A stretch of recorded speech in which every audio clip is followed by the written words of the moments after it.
Hai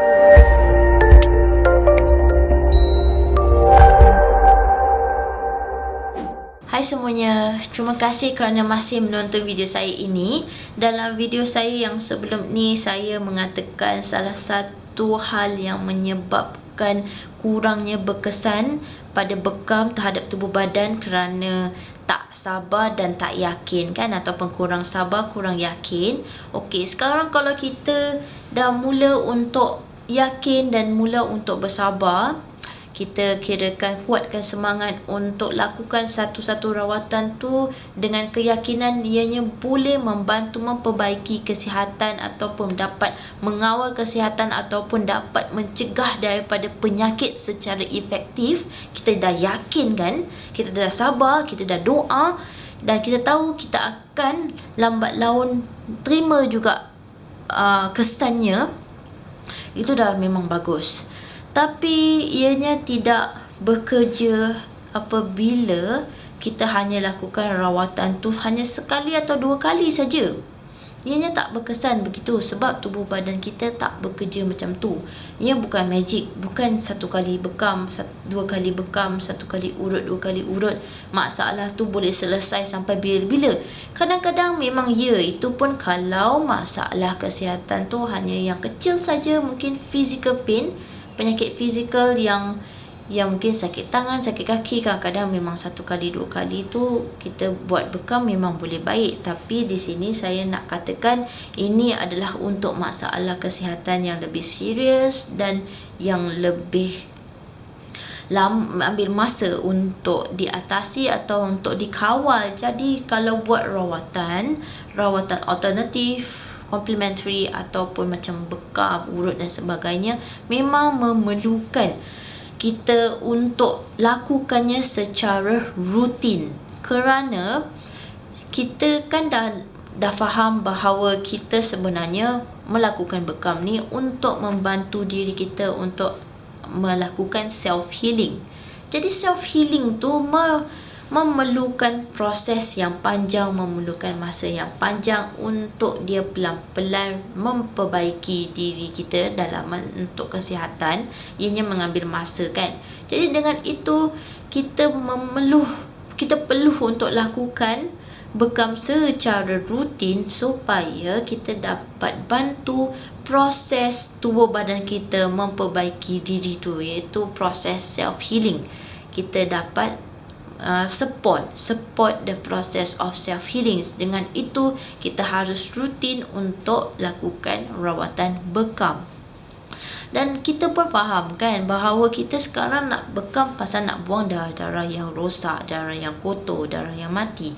Dan kita faham bahawa 1 kali buat bekam tu tidak dapat membersihkan keseluruhannya. Jadi kita harus lakukan secara rutin dan bukan gap yang terlalu lama.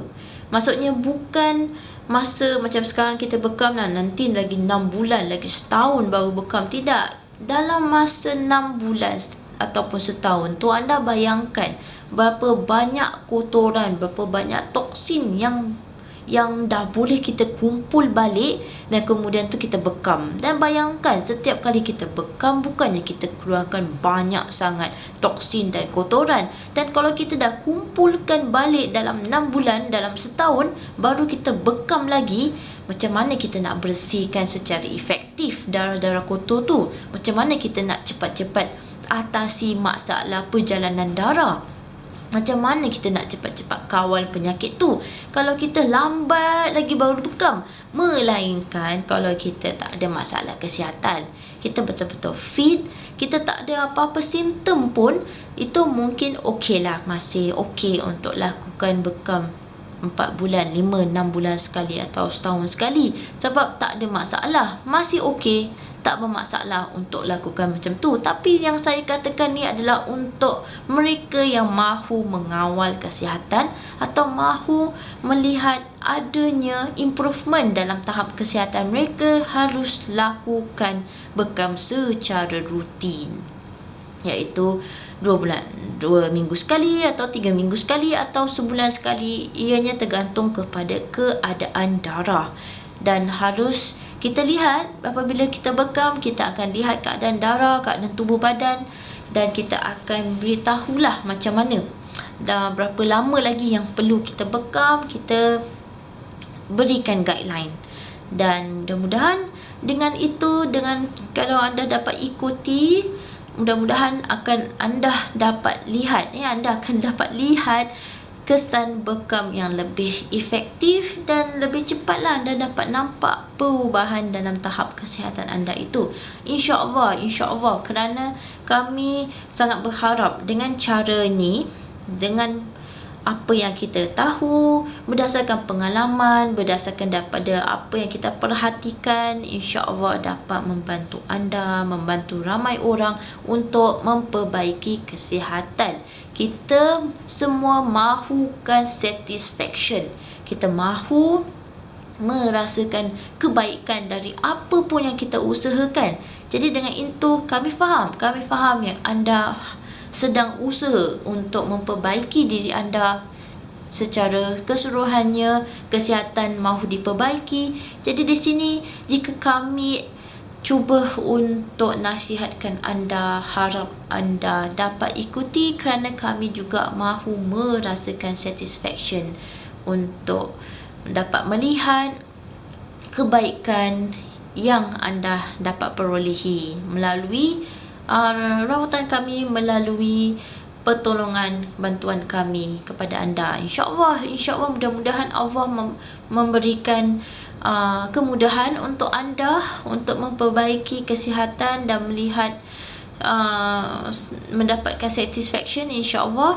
Jadi itulah dia, anda harus melakukan bekam secara rutin untuk dapat melihat kesan bekam yang lebih efektif. Okey, saya akan kongsikan lagi hal-hal yang lain lagi pada video akan datang. Hal-hal yang boleh menyebabkan anda lambat untuk mendapatkan kesan bekam, ataupun hal-hal yang boleh anda lakukan supaya anda cepat dapat melihatkan kesan daripada bekam darah yang anda lakukan itu. InsyaAllah mudah-mudahan berkesan dan mudah-mudahan bermanfaat. Terima kasih kerana sudah pun menonton video ini. Kita akan jumpa di video yang seterusnya.